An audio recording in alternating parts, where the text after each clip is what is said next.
The Business Simplicity Podcast, where leaders share their most successful strategies and the failures that inspired them, so business owners and managers can avoid the suffering and reap the benefits. With your host, Chris Parker.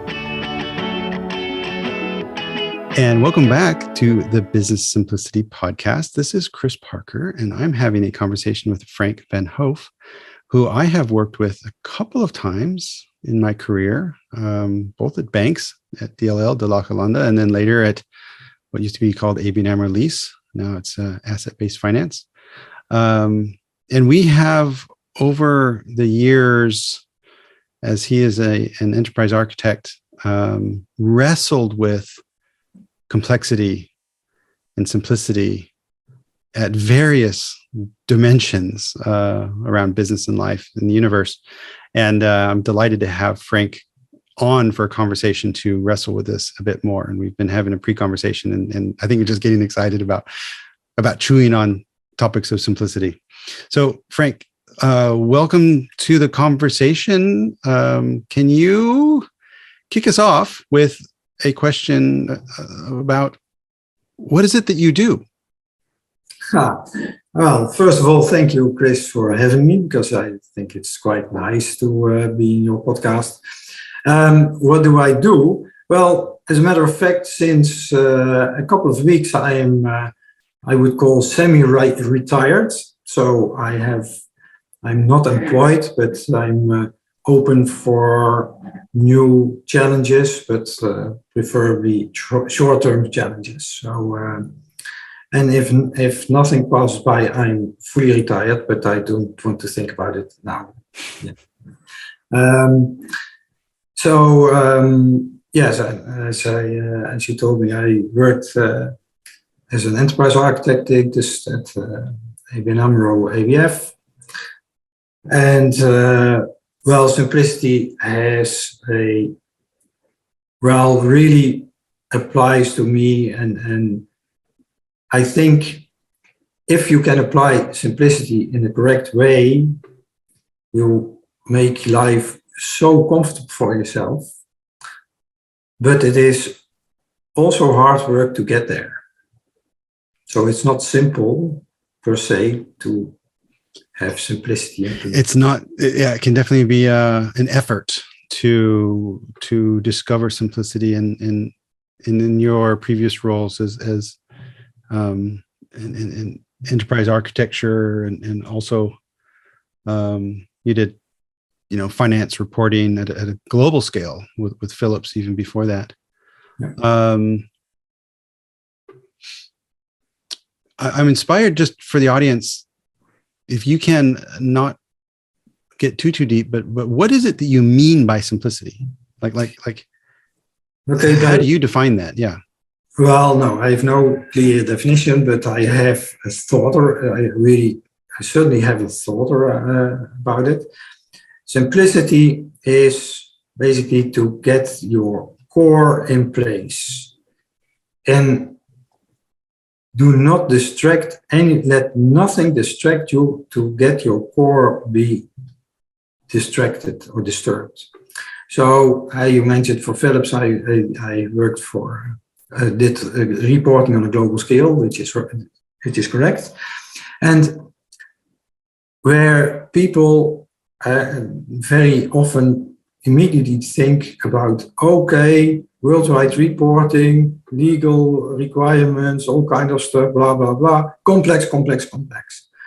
But if you really go down to reporting is. If you start with reporting, is a reflection of what is happening in your business. Where do I steer my business upon? That's everywhere. That's the same. So if you can say, if I make sure this is this is everywhere the same. That is simple. Then you have one format worldwide. And if you then say, but then I have to deal with some legal requirements. If you do not touch this part, whatever you do next to it or that gives you the flexibility to do whatever you do on local but scale, but then it is adding complexity, but that's necessary, because of the legal requirements, but only for that country. It doesn't bother then other countries. So the complexity is limited, and the simple part you can manage from one central organization. Very simple, very straightforward. The trick is, of course, to keep that in place. We talked also in the pre-conversation, something I like very much, that is chaos creates itself. That seems to be law in telematics, but I think you can also apply that to complexity. Complexity creates itself. If you don't do anything to a simple concept, people will start tweaking or whatever, and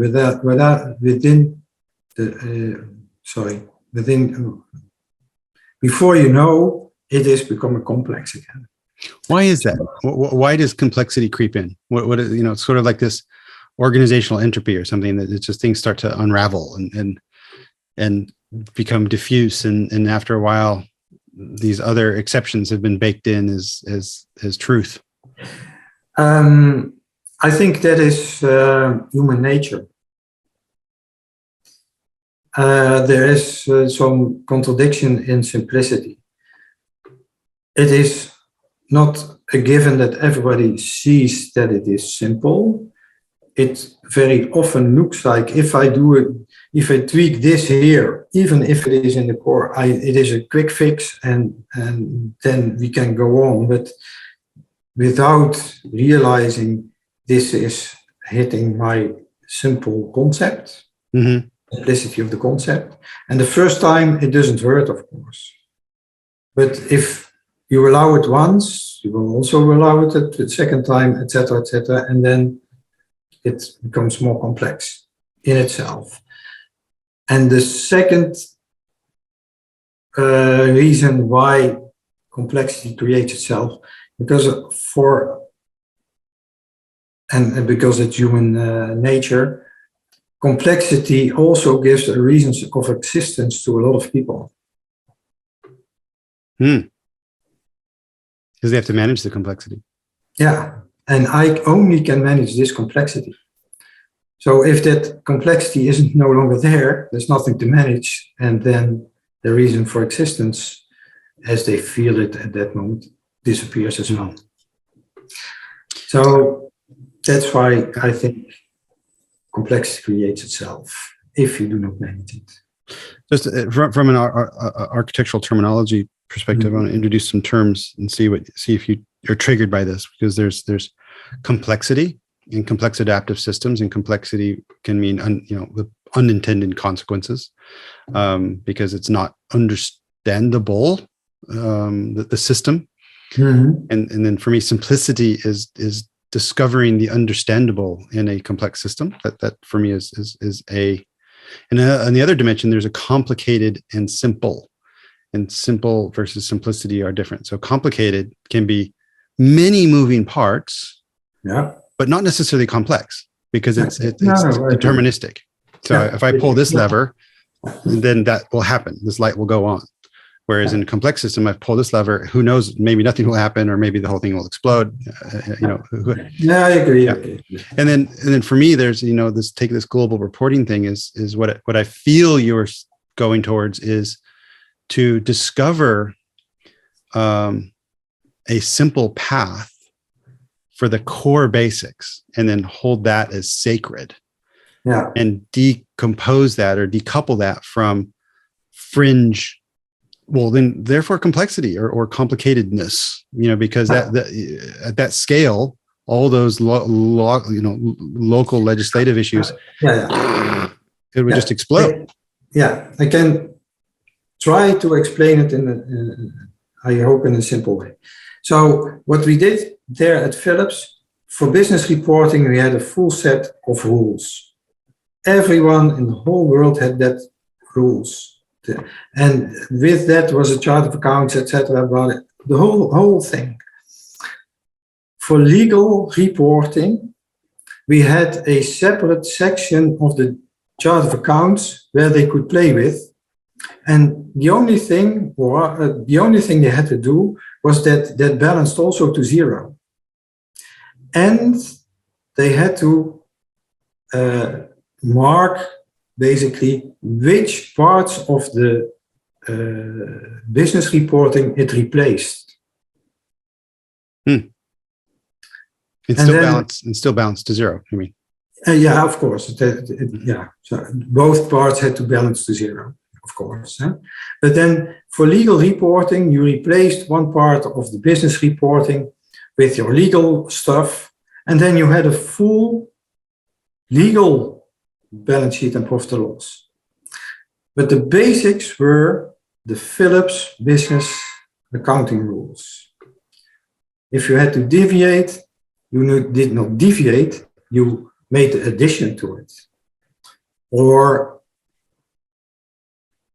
a kind of shadow ledger, but not a full shadow ledger. A bank account is a bank account. That has nothing to do with business or legal reporting, for instance. You put it very black and white. So, and if you do that, then, and if you allow that to do everyone at their own legal ways, your business reporting, that it is untouched, always untouched. We were able to do the consolidation of the whole Philips group in one day. That's worldwide. Yeah. So, and it also contained the legal reporting. It was not a completely different effort. You could do it a little bit later, whatever, but the basics, so in my view, the simple part, the business reporting was untouched, always untouched. And your statement of remind me, complexity creates complexity. Is that what you said? No, complexity creates itself. Complexity creates itself, which is the same thing. If you do it, which means, what I try to say with it, if you don't do anything, simplicity will disappear. If you have something completely, a very simple thing, if you do not manage it, the complexity will be added. And for people listening, and for my benefit, and if you were going to either take an existing reporting infrastructure or anything, and or starting from scratch, and you wanted to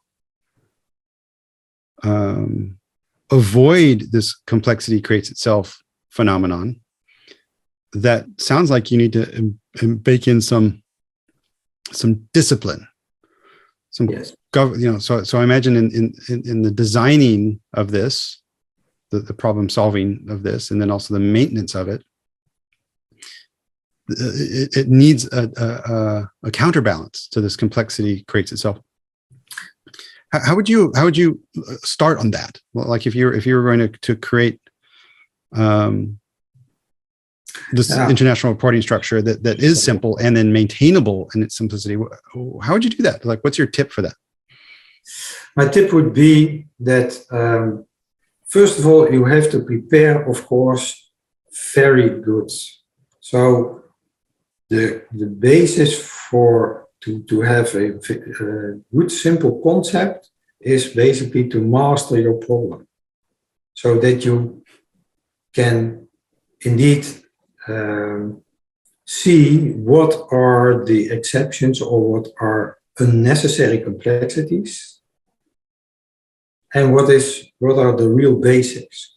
Focus on the basics, and those you have to really manage that these are untouched further on with some very basic rules, because in theory it is not simple. It is not difficult. It is not difficult to maintain it, but it is difficult because of human nature. almost is inevitable that people start to try to tweak on those principles, basically your guiding principles. But if you do so, life is so much easier for you. Because, and the additional requirements, say complexity, which I would not say is complexity, no more, but you have to implement without touching those basics. And if you can, then everything is allowed. And I'm assuming the complexity can creep in when a new person is hired and they have a different view, paradigm, a different definition, and they're solving a different problem, and they don't understand the principles and the rules. So there's probably a documentation and onboarding and a decision governance around that, because you hire the next smart person that has a different perspective, and then they start tweaking it, and then there off you go. Exactly. Yeah, that's the risk. That's a risk. So you have to be very firm on your principles, and that has to be also lived by the organization, and there is the real challenge. Okay, so how do you do that? How can you get those principles injected into the DNA of in the mental DNA of people? That is a lot of talking and convincing, I think, in the end. And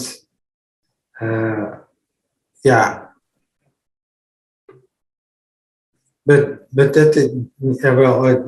said earlier, that is that is the challenge, and it is a challenge.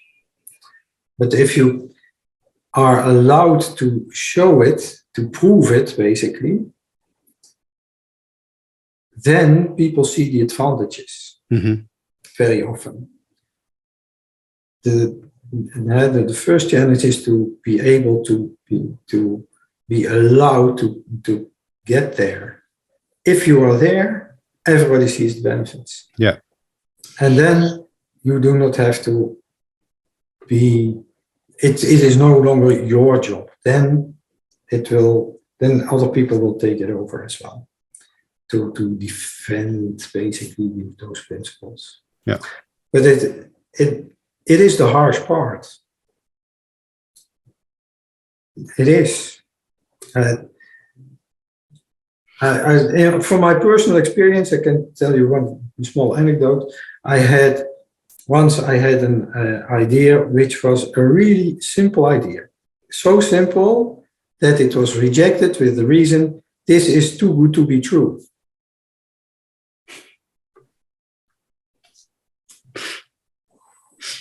Wow. Later on, they didn't find a solution. They asked me, do you have a solution? I said, yeah, I have here my PowerPoint from some time ago. No, yeah, but that we have rejected. To say, but this is the best solution, so I'm not going for second best. They implemented it. It was a huge success. And nobody believed it up front because it literally, that's what they said, it's too good to be true. And unfortunately weren't willing to try it until the pain increased so much. It's reminds me a little bit of what, this, okay, it's dating me, but we were setting up the initial data warehouse for lease plan with our BI team, and they were initially doing this in a very complex and complicated way, meaning let's go get all of the data from all 30 plus opcos, bring it all into the system, and then start doing your analysis and reporting. And of course it went nowhere. And so then my challenge to them, once I took over, is, can you focus on one question, one decision that needs to be made? And can you focus on and I don't care how you get the data. It doesn't have to be, a direct connection or thing. Just send us friggin' floppy disks. It wasn't that long ago, but to send us an Excel file, send us a CSV file. And I think it was with tire, maybe the car purchase data, or but it was just one number of let's say cars, make and model sold per period. And it all came in different formats because they all had different systems. But once we had that single data point for that single decision, then you could prove it. You could say, okay, we have now achieved getting this data point from all the countries into the system, and we can generate this output, which supports that decision. Yeah. And then from there, it sort of broke because it was like, oh, it's possible. Yeah. Oh, oh, wow. Oh, wow. And oh, I want more of this. And okay, what's the next single decision we're going to support? That reminds me on something else I also said earlier.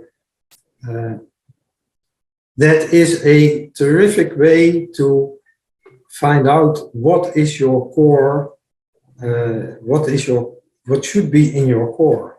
If you can give a good answer on, I collect data, or I want to know this, and then the question you have to ask, which decision will be influenced if you do not have this data?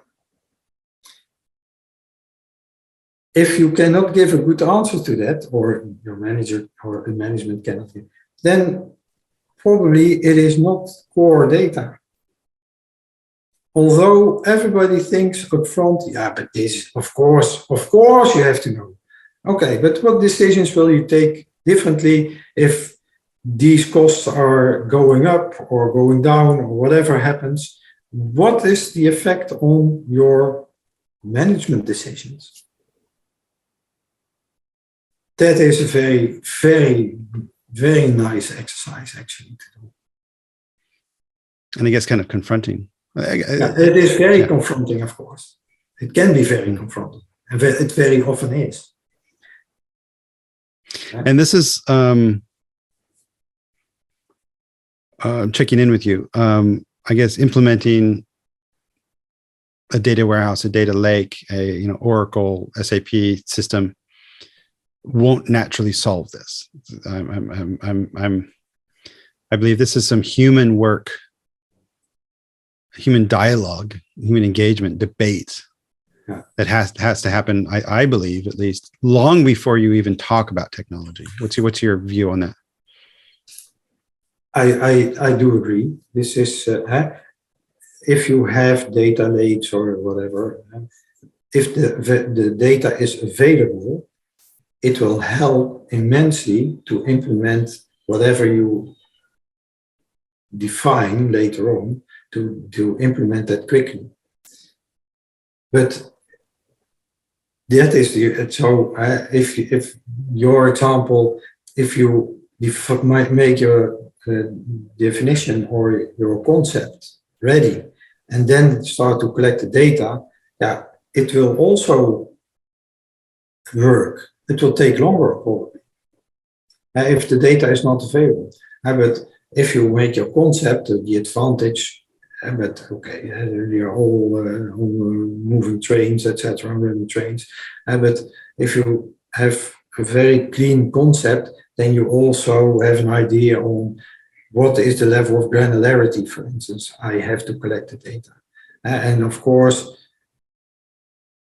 that is also very important, that you have to make sure that the data is comparable if you collect it. So, but that's implementation issues. That does not make the system or the concept complex or not, more complex or not.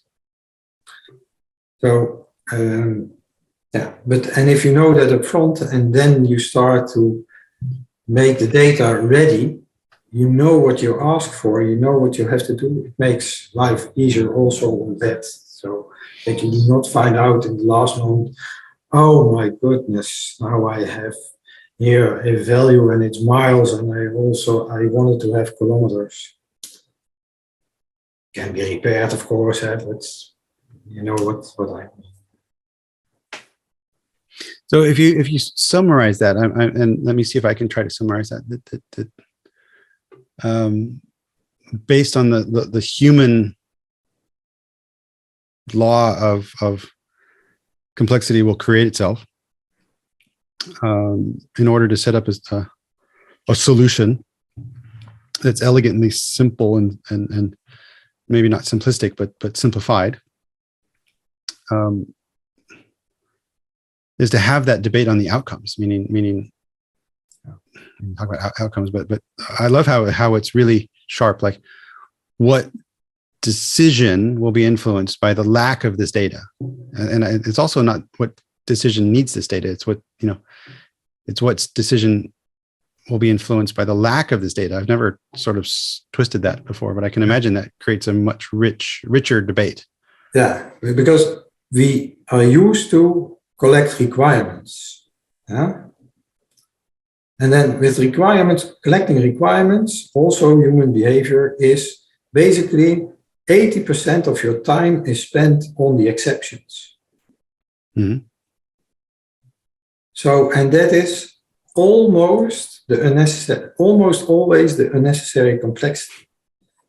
So you spend 80% of the time. But if you ask directly, and what decision will be influenced if you do not have this information, it's either, okay, there's a lot of work to be done because now it's influencing so much, but most of the time, 80% at least is we talk about exceptions. And exceptions and core are conflicting elements normally, I would think.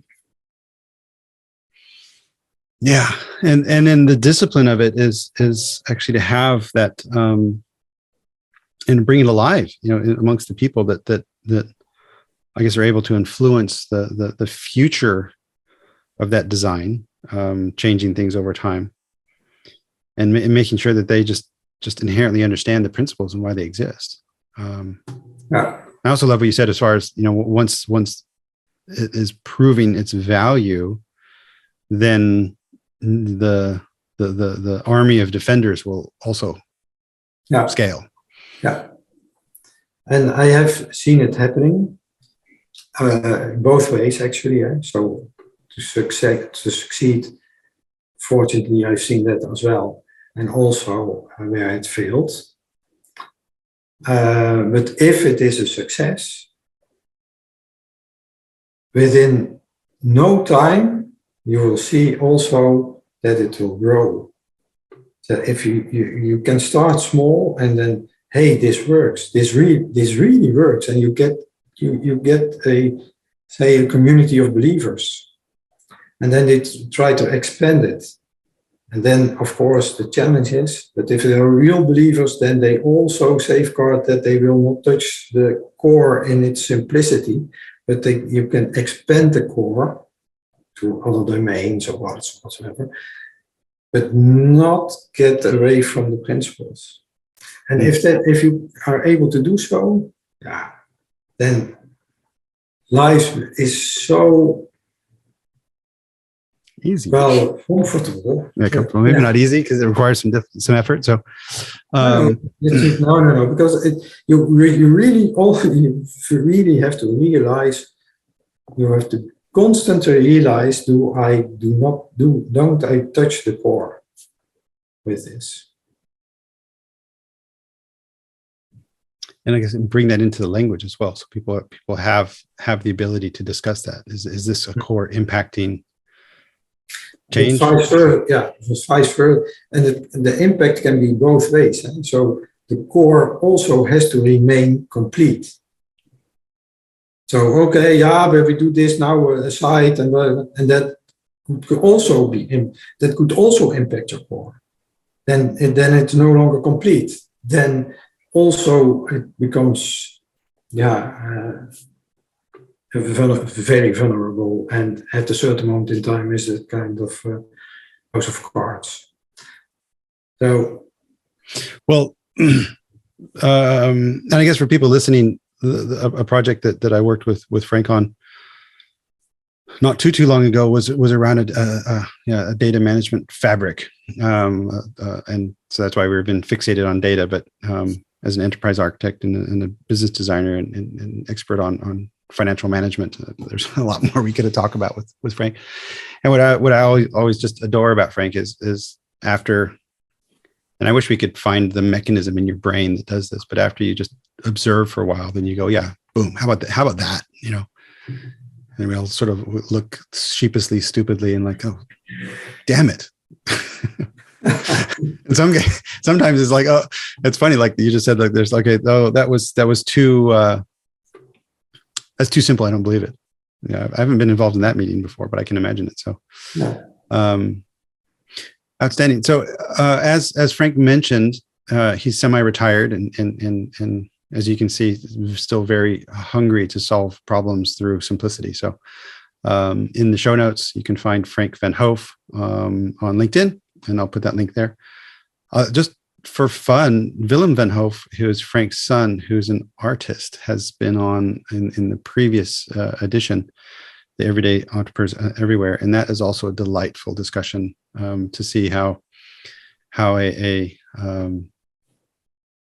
maybe it's in the family blood, but in a completely different area, he also seeks a style of simplicity in his vases and is artistic in creating the physical objects. It's I'll put the link to that also in the show notes in case people want to see a different nice. Van Hooff. Yeah. Proud father. Yeah, as you should be. So, Frank, thank you so much for joining as usual.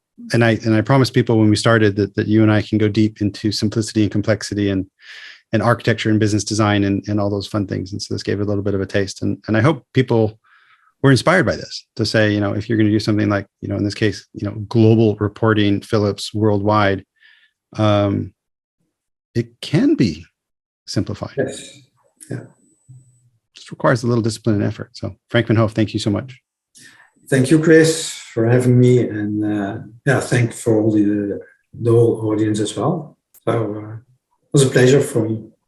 Thanks. Thank you for listening. Download the Simplicity Toolkit from Ebullient.com to discover the power of the Simplicity Scan and Sprint. Don't forget to like and subscribe to the podcast on your favorite player.